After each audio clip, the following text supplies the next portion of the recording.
This is by far one of the weirdest shoes I have ever tried, and I have tried a lot of shoes. But could this be the most comfortable lifestyle sneaker out right now and the upgraded Ultra Boost that we never got?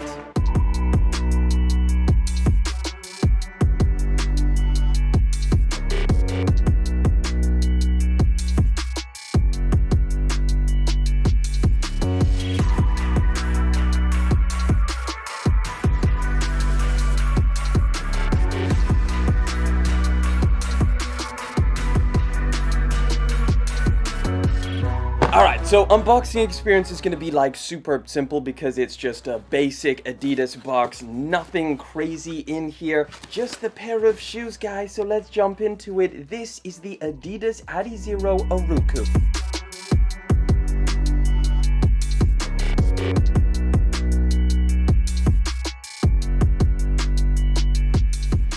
Oh yeah, before I forget, you do get an extra pair of laces, which it seems like every single colorway of this shoe does come with extra laces, so at least there's that. But here we have them, the brand new Adidas Aruku, which has been built from the ground up for everyday commuting and walking, and of course features Adidas's newest cushioning technology, swirl foam. And you know what, these do solve a few problems that a lot of the most comfortable shoes on the planet has. But it's also one of the most elusive sneakers, a pair that I've been trying to get my hands on for a minute now. Adidas never sends me any shoes, so I did have to shell out for this colorway, which was an Atmos Japan exclusive, so pretty expensive. The actual first launch colorways to drop are these three. There's a blue one, a red one, and then this kind of yellow multicolor one. We're gonna kind of ignore that one, not my favorite. They all drop today on October the 1st for $140 US or 110 pounds here in the UK. And this is where we get into the first of the two very weird things about this pair of shoes. So the entire launch is pretty weird. So they're kind of treated like some hyped up, super limited sneaker. Having their release on the Confirmed app for one is pretty random. And then the whole marketing behind them, having Gunna as the celebrity behind this pair of shoes to do all of the marketing is pretty random. And I only say that because practically speaking, this is an affordable pair of shoes made for extreme comfort and everyday walking. In fact, the name of these things, Aruku, is Japanese for walk. But I guess the best place to start when talking about this pair of shoes is first defining the category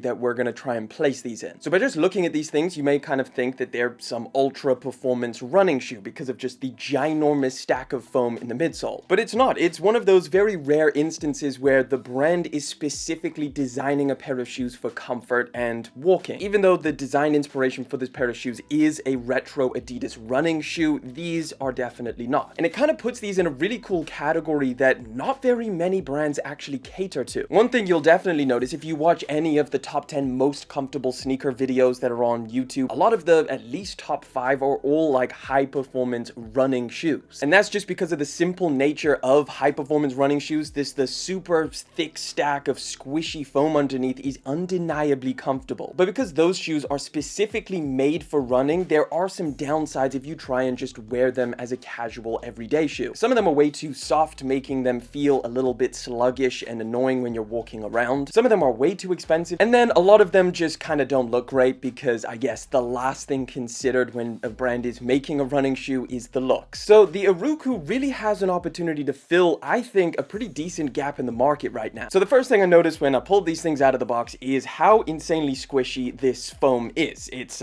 my fingers just practically sink into it. This is a brand new foam called swirl foam that Adidas is debuting on this model, and it's pretty interesting. So it does, as the name suggests, have like some kind of swirl effect to it. It almost kind of glistens in the light. It kind of feels like the Ultra Boost, but a lot softer. And generally speaking, it's also lighter than Ultra Boost technology. So Adidas says swirl foam cushioning infuses nitrogen into the foam for superior sensation with precisely placed reinforcements. When I heard that, like a lot of different descriptions from other brands, I thought that's just a marketing gimmick. They're trying to use big words so that we just think, wow, technology advancement, amazing. But this this is where it kind of brings me to the second weird thing about this pair of shoes. When I finished squishing this midsole and I actually put these things on my feet, they felt strange. This midsole rocker effect that these things have is honestly so exaggerated, it is nothing that I have ever felt before. Most of the shoes that we wear nowadays are a lot thicker in cushioning around the heel area, and then it kind of thins out towards the toes. But this shoe has a really weird sensation when you're wearing it, where it feels like most of the cushioning is right in the center of your foot. So when you're kind of standing around, it just feels like you have an intense amount of arch support in your foot. It feels a little bit odd. You kind of feel like you're rocking back and forth, but then when you actually put one foot in front of the other and you start walking, that's when it starts really creating some magic. I think what I'm trying to say is it took me a little while to actually get used to wearing these things and figuring out if they actually make sense or not. But sure enough, as I did walk around in them for quite a while, I wore them on the treadmill and stuff like that, just trying to get as many steps in to really figure out what this shoe is all about. Turns out they're pretty incredible. The foam itself is a pretty weird feeling of like, yeah, it's super soft, but it's not too soft. It's also not too bouncy, which is kind of a sensation that you feel with Nike's Zoom X cushioning, like the Invincible Run 3s. Those things are like mini trampolines. It really does feel kind of like a perfect balance. Now, the stack of this foam is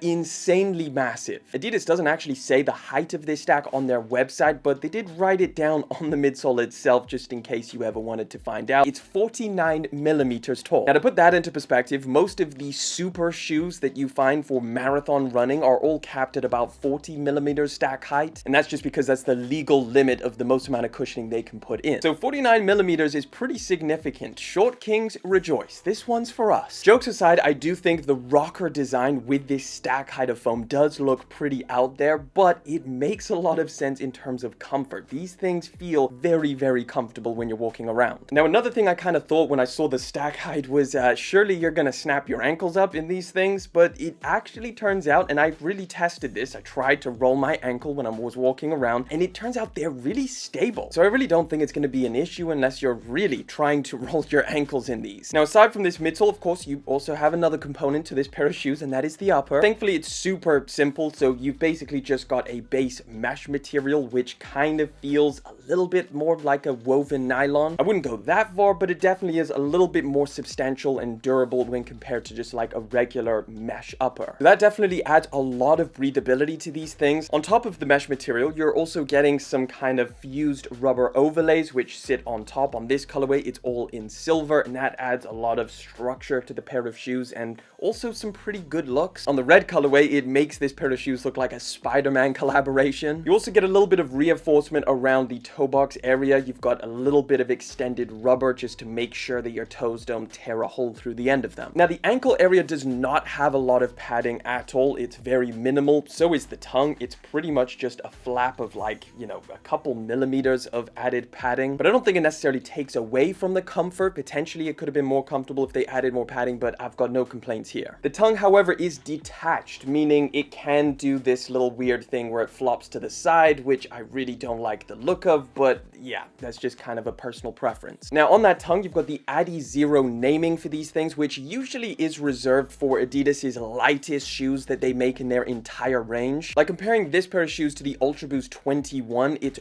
roughly the same. For the exact same size, the Ultra Boost 21 weighs 361 grams, whereas these 350. Now, the Ultra Boost is considered to be one of the more heavy running shoes, so there is that. Generally speaking, though, for a lifestyle shoe, these would be considered very light. And I guess while we're on the topic of the Ultra Boost, should we answer that question in the beginning? Are these the upgraded Ultra Boost that we never got? Because as we know, the story goes with the Ultra Boost, it wasn't super enthusiastic runners that made that shoe incredibly popular. It was just casual people wearing it for lifestyle. And as Adidas started making new versions of the Ultra Boost, they went further and further away from the lifestyle category and made it more and more of a performance model. So I do think, even though these don't really look much like an Ultra Boost, if you were looking for an everyday lifestyle option that also has the crossover of the running cushioning technology, these are kind of perfect. Like I said, there's not very many shoes in this category, where usually brands make a performance running shoe and then they make lifestyle shoes, but something in between is pretty hard to find. And funnily enough, this swirl foam is a lot softer than Ultra Boost cushioning. It's actually unbelievable wearing these side by side with a pair of Ultra Boosts. We used to think those Ultra Boosts were like mind-blowingly comfortable, like marshmallows on your feet, but today they kind of feel like bricks in comparison. Overall, I was pretty surprised by the Adidas Aruku. I think if you end up trying these things out, the first thing is just getting used to them. When you first put your feet in there, it's going to be a little bit of an adjustment period where you're like, what the hell is this? But as you start walking around, you get used to it and you do find that they are very, very comfortable. I think there's a decent gap in the market right now for a lifestyle running shoe crossover. A lot of the shoes that I recommend for everyday wear end up being running shoes. So having something like this out there as like an option, I think is really good. I think the only thing that's going to hold people back is the looks of it, because it's such a thick stack that's definitely going to turn some people off. But hey, if you liked the look of these and you were considering trying them out, my only recommendation for sizing would be to go a half size down. At least in my experience, they ran a little bit big. Let me know what you think of these down in the comment section. Would you wear the Adidas Aruku? And if you want to check out another video, all you gotta do is just click that one right over there.